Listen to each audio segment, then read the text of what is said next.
체외 순환을 시작하신 지 얼마 안 되었거나 이제 좀 연차가 그렇게 되지 않으신 분들은 이런 이 전체 회로에 대해서 좀 이해를 하실 필요가 있다고 말씀을 드렸고, 이 회로에 대해서 직접 그 병원에 회로가 어떻게 구성이 되어 있는지 좀 직접적으로 한번 그려보는 것도 그 어떤 이해하는 데 많은 도움이 됩니다. 그래서 실제 이런 시작을 하게 되면 여러 가지 이제 소모품들을 사용을 하게 될 텐데, 이런 옥시네이터라던가 이런 옥시네이터의 종류가 상당히 많습니다. 우리나라 사용된 것만 해도 한 5에서 6종류가 되고 있는데, 이 병원에 사용하고 있는 그 옥시네이터의 이제 스페시피케이션이라던가 이런 것들을 좀 정확하게 알고 사용을 해야 되고, 당연히 이제 블러드 펌프와 관련돼서 롤러 펌프를 포함해서 이 펌프에 대한 특성도 좀 이제 정확하게 알고 사용을 하셔야 됩니다. 그래서 이런 거는 어디 인터넷 구글이라든가 여러 찾아보면 다 나옵니다. 그러면 그런 것들을 좀 찾아서 알고 있으려고 노력을 해야 되고, 그다음에 이제 수술 과정에서 가스에 주입하는 과정에서 이 가스를 얼만큼 주입할지, 어떻게 주입하는지, 그 메디칼 에어와 이 F5의 또 개념은 어떤 건지에 대해서도 좀 이해를 하셔야 된다. 그다음에 카디오플레이지와 관련돼서도 카디오플레이지아를 어떤 방식으로 주입을 하게 되는지, 포타시움에 따라서 블러드 카디오플레이지아를 주입을 하기도 하고, 이제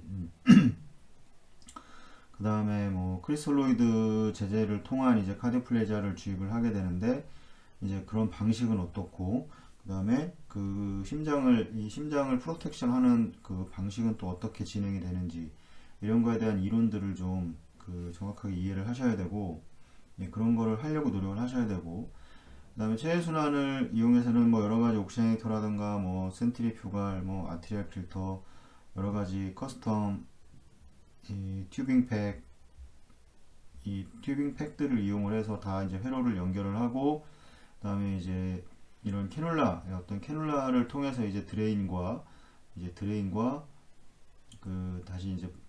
다시 퍼퓨전을 이제 진행을 해주게 되는데, 그러면 가장 중요한 이제 이 캐놀라에 대해서도 어떤 특성을 정확하게 이해를 하고 계셔야 됩니다. 이 캐놀라에서는 가장 중요한 게 이제 이 로스라고 하는 프레셔 로스 또는 드랍이라고 얘기도 하고, 압력 손실이라는 말로 이야기를 하는데, 이런 걸 정확하게 좀 이해를 하셔야 됩니다. 그 다음에 캐놀라를 그래서 그런 것들을 사용함으로 인해서 이 압력 손실의 영향은 어떤지 이런 것들을 좀 이해를 하셔야 되고, 이런 것들은 차츰 또 계속해서 말씀을 드리겠지만, 그러니까 이런 거 위주로 찾아서 공부를 좀 하시는 게 제 개인적인 생각은 좋다고 생각을 합니다. 그 다음에 이제 측정되는 이런 압력들은 또 어떤 의미가 있는지, 어떤 게 정상 범위인지, 아니면 왜 이렇게 압력이 많이 받게 되는지, 이러한 이유들에 대해서도 좀 찾아보려고 노력을 하셔야 된다고 생각을 합니다.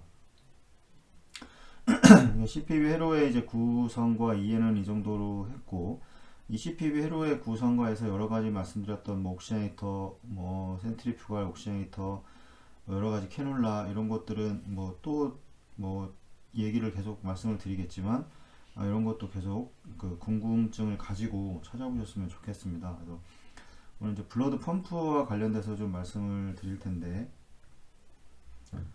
그러니까 블러드 펌프의 올바른 선택 기준이라고 얘기를 할 수 있겠지만, 이제 블러드 펌프가 어떤 종류가 있고 어떤 특성을 가지고 있는지에 대해서 좀 이것도 기본적으로 좀 이해를 하시면 체외순환을 운영하는데 좋다고 생각을 합니다. 이 블러드 펌프는 좀 여러 가지 조건들이 좀 만족을 해야 됩니다. 그래서 이 높은 프레셔와 이제 높은 프레셔를 견뎌야 하고, 그다음에 많은 양의 블러드를 공급을 할 수 있어야 됩니다. 이제 블러드 펌프는.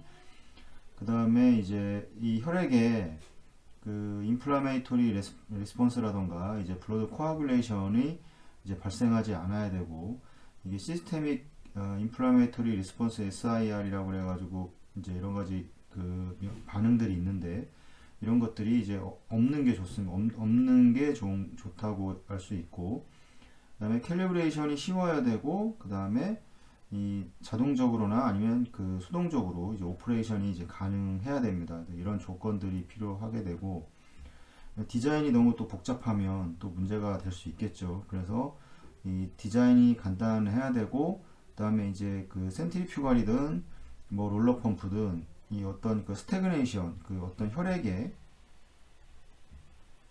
이 정체가 그 펌프 안에서 발생을 하면 안 됩니다.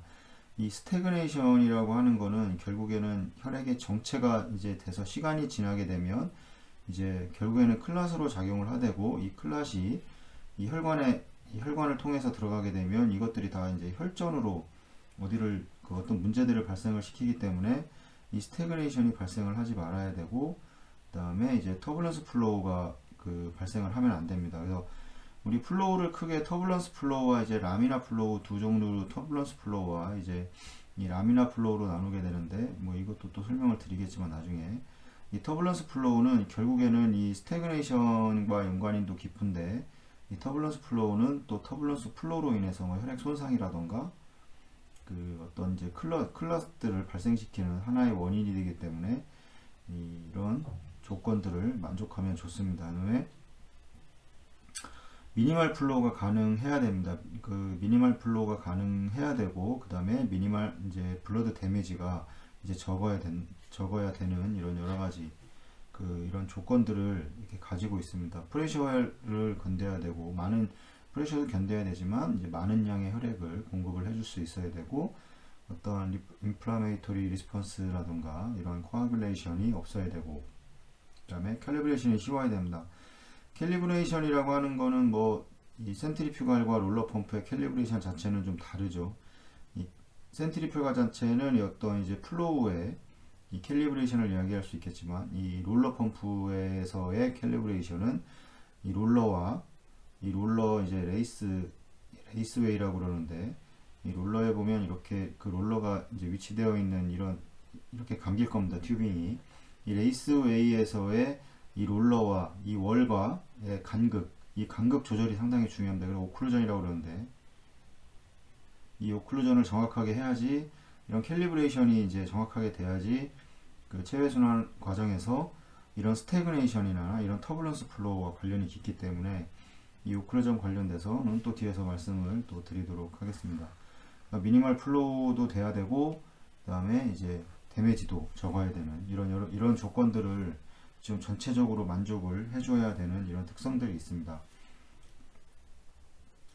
블러드 펌프는 여러 종류가 있습니다. 블러드 펌프는 크게 이제 종류가 뭐가 있는지에서 좀 말씀을 드리면, 이 블러드 펌프는 크게 두 가지로 그 구분을 할 수가 있습니다. 하나는 이제 디스플레이스먼트라고 그래가지고 어떤 변이차, 이 변이차에 의해서 혈액이 이제 움직이는 이런 펌프를 말하게 되고, 이 로타리 펌프 같은 경우는 이제 어떤 회전에 의해서 그 펌프 안에서의 이 어떤 펌프 안에서의 롤러 펌프 말고 이제 어떤 그 센트리퓨가 안에서 어떤 그 회전에 의해서 그 혈액을 이동시키는 이런 펌프 크게 두 가지로 디스플레이스먼트 펌프와 이 로타리 펌프로 나눠지게 되는데, 이 어떤 변이차에 의한 펌프는 두 가지가 있습니다. 롤러 펌프가 있습니다. 롤러 펌프는 우리가 흔히 가장 많이 쓰고 있는 이런 형태 축을 이용을 해서 이게 회전을 해서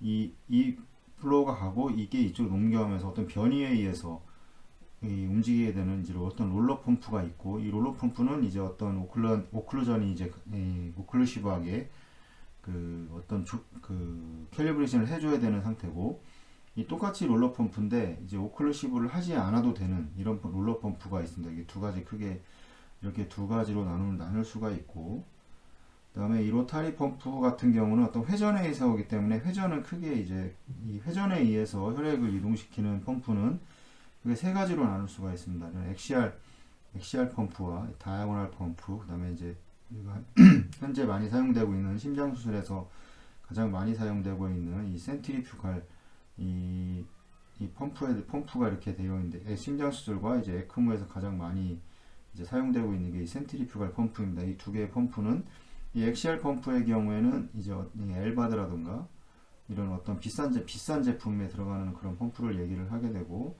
이 다이아고널 펌프는 이제 이것도 이제 이런 비슷한 그냥 또 뒤에서 설명을 드리도록 하겠습니다.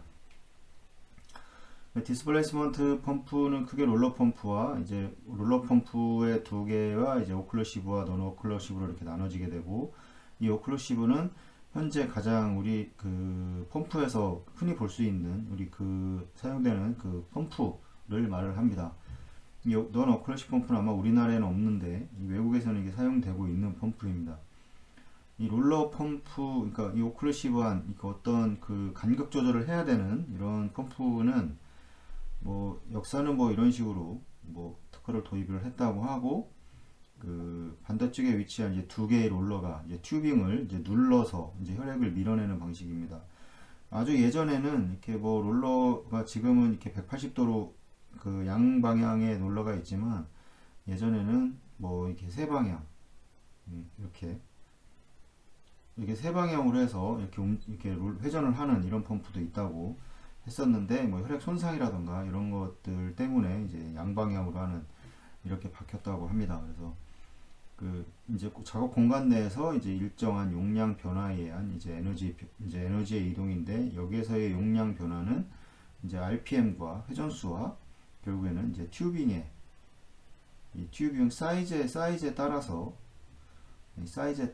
이제 어떤 혈류의 양이 이제 변하게 되는 이런 형태를 보이게 되고, 이제 특징들이 있습니다. 롤러 펌프의 그 이제 오클루전을 통해서 시행되는 롤러 펌프의 경우에는 이게 낮은 플로우, 뭐 100부터 시작해서 아주 낮은 플로우, 10부터 시작해서 낮은 플로우를 할 수가 있고, 그다음에 높은 프레셔에 이제 적합하게 됩니다. 그래서 이런 이 오클루시브한 롤러 펌프는 현재는 이제 어른에서도 사용이 되긴 하지만, 이 소아 수술에서 가장 이제 또 많이 사용을 하게 되고, 이 소아 수술에 사용하는 이유는 이 회전에 의한 이 센트리 이 퓨갈 펌프의 경우에는 이게 미니멈 볼륨이 정해져 있습니다. 미니멈과 이제 맥시멈 했을 때 미니멈이 뭐 최소 500에서 뭐 7,000까지 뭐 이렇게 얘기 나오는데, 분당 이 밑으로는 조절을 해주기가 쉽지가 않습니다. 왜냐하면 이거는 500이라고 하는 거는 이 플로우가 이제 그 센트리퓨갈 펌프마다 조금씩 차이가 있는데,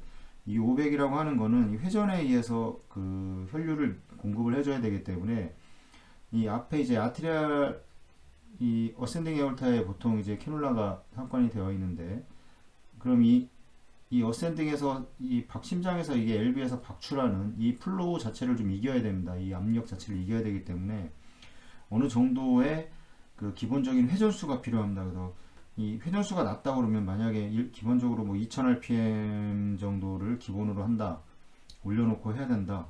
그렇게 되면 만약에 이게 1000rpm으로 낮아져 있으면 플로우가 가지를 않습니다. 뒤로 이제 백플로우가 형성이 되게 되는데, 그래서 이 센트리퓨갈 펌프의 경우에는 이 미니멈 플로우가 정해져 있습니다. 그래서 이건 소아에서 만약에 예를 들어 500cc 분당 500cc의 플로우를 그 이하를 줘야 되는 환자에서는 사용할 수가 없기 때문에, 이 대부분 소아 수술에서는 거의 이제 이런 이 오클루시브한 이 롤러 펌프를 사용을 하게 되고, 그 다음에 이제 플로우 자체는 아까 말씀드렸지만 이 안에 들어가 이제 레이스웨이에 감겨져 있는 그 튜빙의 이 직경에 따라서, 그러니까 사이즈에 따라서 달라지게 됩니다. 플로우는 똑같은 100rpm이라 하더라도 이게 사이즈가 뭐 2분의 1인치냐 아니면 8분의 3인치냐 아니면 4분의 1인치냐에 따라서 이 플로우의 양은 다르게 됩니다. 그래서 플로우에 감긴 이제 튜빙의 직경에 따라서 이제 플로우가 결정이 되는 이런 시스템이고, 이 롤러의 RPM, 이제 롤러와 접촉하는 이제 튜빙의 또 길이에 의해서 또 결정이 되게 됩니다. 만약에 롤러 사이즈가 작은데 뭐 감겨져 있는 거와, 그 다음에 롤러가 큰데 이제 감겨져 있는 1rpm, 이 rpm에 따라서 이 플로우는 이제 달라지게 되는 겁니다. 그래서 이런 것들에 의한 어떤 특징들을 가지고 롤러 펌프는 가지고 있게 되고, 그래서 이제 그 카디악 아웃풋을 얼마 정도 줘야 되냐에 따라서 바뀌는 거는, 센트리퓨갈 같은 경우에는 이제 회전수가 이제 주로 이제 작동을 하게 되는데, 이 롤러 펌프의 경우에는 이제 튜빙의 직경에 따라서 이제 공급해줘야 할 플로우가 좀 다르다는 거를 이해하셨으면 좋겠습니다. 근데 이 오클루시브 펌프의 경우에는 보통 지금처럼 이렇게 레이스웨이에 이렇게 감겨져 있는데, 여기 감겨져 있습니다. 그래서 이 감겨져 있어서 회전을 하게 되는데, 이 간단한 작동이 간단합니다. 이게 뭐 센트리퓨갈에 비해서. 그 다음에 셋업이 좀 빠르게 되고, 왜냐면 센트리퓨갈은 또 장치가 새로 와야 되고 뭐 여러 가지 좀 복잡한 그 과정을 거치게 되는데, 이 롤러 펌프에 비해서는. 그래서 이게 회로가 간단하고 그냥 빠른 셋업이 가능합니다. 그래서 저 같은 경우에도 만약에 그 이머전시 상황에서 그 체외 순환을 운영할 때는 이 센트리퓨갈을 뭐 기본 펌프로, 메인 펌프로 사용을 항상 하긴 하는데, 만약에 이머전시 상황이다 그럴 때는 이제 센트리퓨갈보다는 롤러 펌프가 훨씬 빠르기 때문에 이 롤러 펌프를 바로 이용을 해서 그 셋업을 한 다음에 프라이밍을 하고 이제 체외 순환을 진행합니다. 실제로도. 그 다음에 이제 센트리퓨갈에 비해서는 상당히 이제 서킷이 가격이 저렴하죠. 저렴하고, 그 다음에 이 CPV 서킷에 형성되어 있는 저항과 이 정수압에 이제 비교적 독립적입니다. 이 독립적이라는 말이 무슨 말이냐면, 이 서킷의 저항이 만일에 많이 올라가도, 서킷에 저항이 많이 올라가게 되는 어떤 상황이 발생을 해도 이 회전에서 플로우를 형성하는 이거는 큰 변화가 없습니다. 그래서 이거를 이제 그 압력에 영향을 받지 않습니다. 이 롤러 펌프는 압력에 영향을 받지 않습니다. 이게 영향을 받지 않는다는 게 이제 좋은 게 아니라, 이게 프레셔에 영향을 받지 않기 때문에, 여기가 예를 들어 어디가 클램프가 되어 있다 이런 상황에서 얘는 계속 돌아갑니다. 그래도 계속 돌아가서 어느 부분에서 이제 약한 부위, 이렇게 연결 부위, 이런 부위들이 터질 수가 있습니다. 이런 이제 단점들을 좀 가지고 있고, 그래서 이게 독립적으로 작용합니다. 그래서 저항과 정수압에 비교적 독립적입니다. 돌아가긴 돌아가지만 결국엔 그게 또 이제 독립적으로 작동해서 장점이긴 하지만, 이제 그런 단점으로는 이제 프레셔에 영향을 받지 않기 때문에, SBR에 영향을 받지 않기 때문에 이제 어느 부분에 이제 손상이 가할 수 있다는 이런 단점도 있고, 그다음에 이제 포지티브 프레셔와 네거티브 프레셔 기능을 모두 사용을 할 수가 있습니다. 그래서 이 회전 방향에 따라 뭐 회전을 이렇게 하든 아니면 반대로 이렇게 시계 반대 방향을 하든, 만약에 시계 이 반대 방향으로 회전한다고 했을 때 이 부분은 네거티브 프레셔입니다. 이 음압이 걸리게 되고, 이 회전해서 나오는 혈액은 여기서부터는 이제 포지티브 이제 프레셔를 형성을 하게 됩니다. 그래서 이게 네거티브 프레셔, 포지티브 프레셔 모두 사용할 수 있기 때문에, 이 롤러를 이용을 해서 이제 뭐 VABD라던가, 이 VABD는 뭐 아시는 분들 아실 텐데, 이 Vacuum Assist Venous Drainage 이제 디바이스라고 그래가지고, 이 여기 지금 이제 비너스 이제 정맥 탈혈이 발생하는 곳인데, 이 정맥 탈혈을 좀 도울 수가 있습니다. 원활하게 이 롤러 펌프를 이용을 해서. 왜냐면 이제 네거티브 프레셔와 이제 포지티브 프레셔를 이제 모두 사용을 할 수 있는 장점이 있기 때문에, 이 롤러 펌프에서 이제 뭐 메인 펌프로도 이렇게 사용을 하지만, 그런 식의 이제 포지티브 프레셔를 이용을 해서 뭐 VABD 정맥 탈혈을 도와주는 이런 장치로도 사용을 할 수가 있습니다. 예전에 뭐 VABD 장치가 없었을 때는, 예전에 저도 사용을 롤러 펌프를 이용해서 VABD를 한 적이 있는데, 아주 예전인데, 지금은 이제 거의 이제 백큐ම් 장치가 있어서 지금은 뭐 거의 사용하는 경우는 없는데, 예전에 그렇게 사용을 했었습니다. 이거를 이용을 해서. 이거에 대한 롤러 펌프에 또 장점이 있지만 또 단점이 또 있습니다. 압력에 의한 이제 혈액 손상. 만약에 여기서 보시면 비교적 독립적이라고 말씀을 드렸는데, 이 포지티브를 받는 어느 부분에서 압력이 아무리 상승을 해도 얘는 독립적으로 작동을 하기 때문에, 그 압력에 의한 이제 혈액 손상과, 그 다음에 두 번째로는 이 롤러가 눌러서 이게 롤러 펌프가 지금 보시는 것처럼 이렇게 회전을 하면서 눌러서 지금 보내고 있기 때문에, 이 눌려서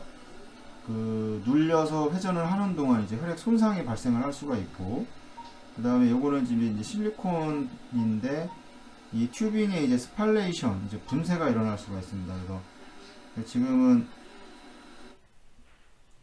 이 튜빙의 스팔레이션이라고 하면 이제 회전을 하면서 이 튜브를 누르기 때문에 회전을 하면서 이 튜빙을 누르기 때문에 이 눌리면서 이제 그 회로에 어떤 이렇게 분쇄 그런 가루나 이런 것들이 이제 떨어져 나가서 이제 마이크로 엠볼라이를 생성을 할 수 있는 또 단점도 있습니다. 그 다음에 만약에 이제 오클루전을 해야 된다고 여기 보시면 오클루시브라고 되어 있는데 적정한 오클루전 조절이 이제 안 되는 경우, 만약에 너무 크게 세 가지로 나눌 수가 있습니다. 이게 오버 오클루시브가 있고, 그 다음에 적정한 오클루시브가 있고, 그 다음에 언더 오클루시브가 이렇게 있을 수가 있습니다. 오버 오클루시브의 경우에는 이 펌프 간극을 너무 세게 해서 너무 심하게 눌리는 겁니다. 이 튜빙 자체가 너무 심하게 눌리는 거고, 언더 오클루시브는 너무 또 안 돼서 튜빙이 거의 눌리지 않아서, 이런 이게 크게 이렇게 세 가지로 나눌 수가 있는데, 이 오버 오클루시브와 이 언더 오클루시브 두 개 다 문제가 됩니다. 오버 오클루시브에게는 결국에는 이제 라인이 찢어질 수가 있습니다. 결국엔 너무 세게 그 오클루전이 그 월과 붙어 있기 때문에 라인을 너무 심하게 누르기 때문에 이 뭐 라인이 이제 뭐 럽처가 된다던가, 그 다음에 이제 보시면 이 용혈과 그 헤몰라이시스와 이제 백혈구와 이제 혈소판의 활성화를 이제 과속화시킬 수 있는 이런 단점들을 가지고 있고, 이 언더 오클루시브의 경우에도 일단 언더 오클루시브의 문제는 뭐냐면 카디악 아웃풋 자체를 정확하게 줄 수가 없습니다. 만약 예를 들어 분당 4000ml의 그 혈액을 환자에게 공급을 해야 되는데, 이 언더 오클루시브 상태에서는 이 카디악 아웃풋 자체가 같은 RPM에서 4000ml가 안 가는 상황이 발생을 합니다.